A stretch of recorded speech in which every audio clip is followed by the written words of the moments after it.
प्रीतमपुर और आसपास के गांव में सेठ धनीराम से बड़ा कोई भी सेठ नहीं था। वह बहुत कंजूस था।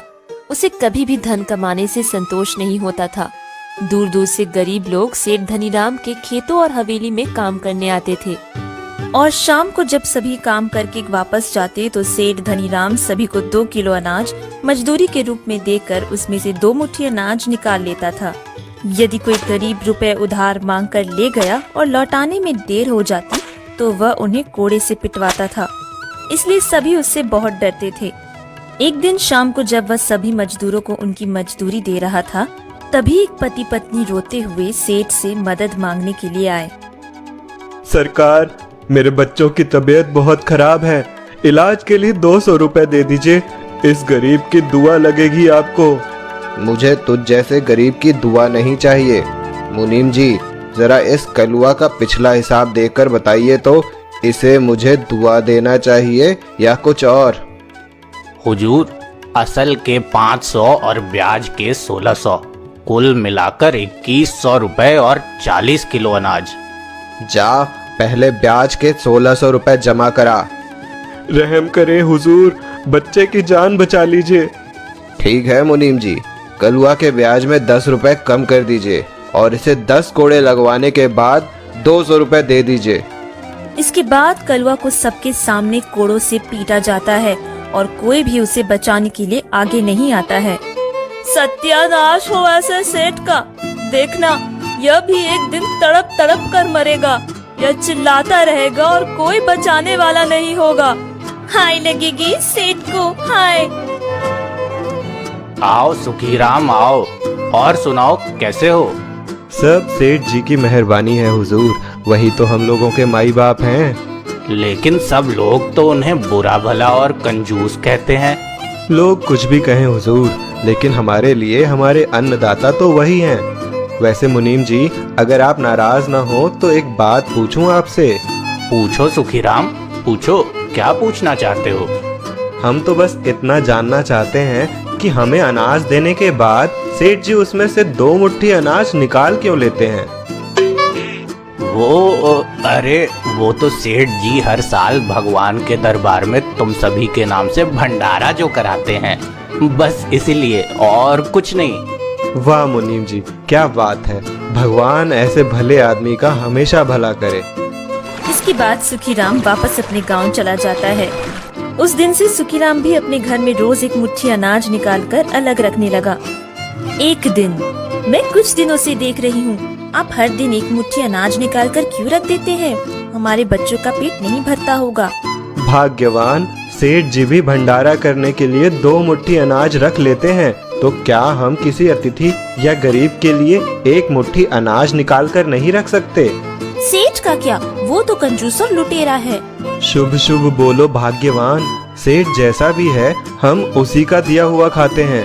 उसकी करनी और उसके भाग्य के लिए हम क्यों अपना मन दुखी करें? एक शाम जब सुखीराम काम से लौट रहा था तो रास्ते में उसने एक ब्राह्मण और उनके 2 शिष्यों को आते हुए देखा। आप लोग कहाँ से आ रहे हैं? आप यहाँ के तो नहीं लग रहे हैं। हम भिक्षु हैं और बहुत दूर से आ रहे हैं। अंधेरा हो जाने के कारण कुछ समझ नहीं आ रहा कि कहाँ जाएं। अगर ठहरने का कोई उचित स्थान हो तो हमें बताइए। भगवान, इस समय आप लोग कहाँ जाएंगे? अगर आप सब आज के दिन हमारे यहाँ विश्राम करें तो हमें बहुत खुशी होगी। सुखीराम उन सभी को लेकर अपने घर चले जाता है। घर जाकर वह रोज की तरह एक मुट्ठी अनाज अलग रख लेता है। इसके बाद पति पत्नी मिलकर सभी ब्राह्मणों का आदर सत्कार करते हैं। भोजन करने के बाद तीनों ब्राह्मण रात्रि में वही विश्राम करते हैं। सुबह होने पर जब वह ब्राह्मण जाने लगे तो उन्होंने अपने थैले में से एक शंख निकालकर सुखीराम को देते हुए कहा, आप सबने हम अनजान अतिथियों का जो सेवा सत्कार किया है, हम सब उससे बहुत प्रसन्न हुए। यह चमत्कारी शंख है, आप इसे लाल कपड़े में ढककर रख दीजिए और जब भी मन में कोई इच्छा हो तो आप इस शंख से मांग लीजिएगा, आपको सब कुछ मिल जाएगा। अच्छा, अब हम चलते हैं। इस प्रकार वह ब्राह्मण वहाँ से चले गए। सुखीराम ने शंख को कपड़े में लपेट कर रख दिया और काम पर चला गया। उधर जान की पूजा करने के बाद शंख के सामने प्रार्थना करने लगती है, हे नारायण, हम गरीब के बच्चों ने आज तक कोई मेवा मिष्ठान नहीं खाया है। अगर आप हम पर प्रसन्न हैं तो कृपा करके बच्चों के लिए मेवा मिष्ठान देने की कृपा करें। इतना कहते ही उसके सामने ढेर सारी मिठाइयाँ आ गई। यह सब देखकर जानकी बहुत हैरान हुई, लेकिन प्रसन्न भी थी। उसने शंख को फिर से लाल कपड़े में लपेट कर रख दिया। शाम को जब सुखीराम वापस आता है तो जानकी उसे प्रसाद देती है। प्रसाद देखकर सुखीराम हैरान हो जाता है। ये इतना बढ़िया प्रसाद आया कहाँ से? यह प्रसाद हमें उस चमत्कारी शंख ने दिया है जो हमारे अतिथि ने हमें दिया था। अच्छा, अगर ऐसा है तो हम कभी उसका गलत प्रयोग नहीं करेंगे। जी आप सही कह रहे हैं। क्यों न हम इस शंख की सहायता से अपना कोई कारोबार शुरू कर दे, फिर हम और हमारे बच्चे अपनी मेहनत की कमाई खाएंगे। तुम्हारा सुझाव एकदम सही है, हमें ऐसा ही करना चाहिए। और सुखीराम ने अपनी चमत्कारी शंख की सहायता से अपना व्यवसाय शुरू कर दिया। उनकी मेहनत से कारोबार में तरक्की होने लगी। कई दिन बीत जाते हैं। फिर एक दिन सुखीराम प्रसाद लेकर सेठ धनीराम के पास जाता है। प्रणाम सेठ जी। अरे सुखिया, तुम इतने दिन से कहाँ थे और आजकल तुम काम पर भी नहीं आ रहे हो? अरे सेठ जी, ये लीजिए, पहले प्रसाद खा लीजिए। ये प्रसाद तो बहुत ही सुंदर दिखाई पड़ता है। कहाँ से लाए हो ये प्रसाद? बहुत स्वादिष्ट है। ये सब तो आपका ही आशीर्वाद है सेठ जी। एक दिन मैं काम से वापस अपने घर जा रहा था। सुखीराम ने सारी बात सेठ को बताई। चमत्कारी शंख? ये कैसा शंख है? क्या तुम मुझे उस शंख के दर्शन नहीं कराओगे? क्यों नहीं सेठ जी, मैं कल ही वो शंख आपके पास लेकर आता हूँ। नहीं नहीं, उसे देखने के लिए कल मैं खुद तुम्हारे घर आऊँगा। और अब तुम किसी को कुछ बताना नहीं। ऐसी बातें किसी को बताया नहीं करते। ठीक है सेठ जी। अगले ही दिन सेठ अपने कुछ आदमियों के साथ सुखीराम के घर जाने के लिए निकलता है। देखो, मुझे वो शंख अपने घर लेकर आना है। अगर नहीं मिला तो छीन कर लाना है। जो हुकुम सेठ जी। इतनी लालच ठीक नहीं। हमारे पास भगवान ने पहले से ही सब कुछ दिया है। हमारी तो कोई संतान भी नहीं है। क्या करेंगे हम इस धन का? तुम चुप रहो, अपनी बकवास बंद करो और अंदर जाओ। इसके बाद सेठ अपने आदमियों और मुनीम के साथ सुखीराम के घर पहुंच जाता है। सुखीराम और उसकी पत्नी सेठ धनीराम की खूब सेवा करते हैं। अरे सुखीराम, इतना बढ़िया नाश्ता तो हमने कभी सेठ जी के घर भी नहीं किया। ये क्या कह रहे हैं मुनीम जी? अरे अरे कुछ नहीं हुजूर, वो तो बस।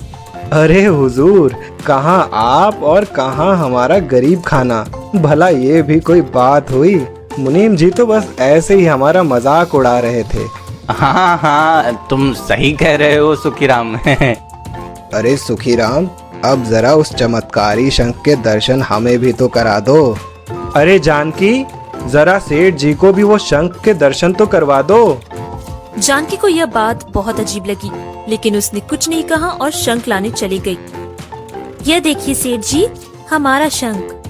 कितना सुंदर है ये चमत्कारी शंख। थोड़ा पानी पिला देंगी क्या हमें? क्यों नहीं, अभी लेकर आई। अरे सुखीराम, जाकर कह दो थोड़ा प्रसाद भी दे देंगी तुम्हारी मालकिन के लिए। जी सेठ जी, मैं अभी आया। जानकी और सुखीराम के जाने के बाद सेठ ने उस शंख को अपने झोले में रखे दूसरे शंख से बदल दिया। जानकी और सुखीराम जब वापस आए तो सेठ ने पानी पिया और प्रसाद लेकर अपने आदमियों के साथ वहाँ से चला गया। बहुत होशियार समझ रहा था वो सुखीराम अपने आप को। लेकिन सेठ जी, क्या सचमुच कोई चमत्कारी शंख है भी या बस यूं ही? मुनीम जी की बात सुनकर सेठ को शक हो जाता है और वह शंख निकाल कर उसे देखने लगता है। आप सही कह रहे हैं मुनीम जी, हमें इसे आजमाना चाहिए, लेकिन हम क्या मांगे? आए तो हम लोग पैदल थे, क्यों ना हाथी घोड़े पर वापस चला जाए? हाँ ठीक है मुनीम जी, सही कह रहे हैं आप। इन सब के बीच सेठ यह तो भूल ही गया कि वह नदी के बीच में नाव पर सवार है। वह बिना कुछ सोचे समझे शंख को आजमाने लगता है। हे चमत्कारी शंख, हमें हाथी और घोड़ा चाहिए। इतना कहते ही उस नाव पर हाथी और घोड़े आने लगते हैं। वह छोटी सी नाव भला हाथी और घोड़े का वजन कहाँ से संभाल पाती। नाव डगमगाने लगती है और देखते ही देखते सेठ जी, मुनीम और उनके सभी आदमी नदी में ही डूब जाते हैं। सभी के सभी लालच के चक्कर में स्वर्ग को चले गए। इस कहानी से हमें ये शिक्षा मिलती है कि हमें अपनी मेहनत और इज्जत की रोटी खानी चाहिए। कभी दूसरे को देखकर लालच नहीं करना चाहिए। आगे बढ़ना अलग बात है और लालच करके आगे बढ़ना वो अलग बात है।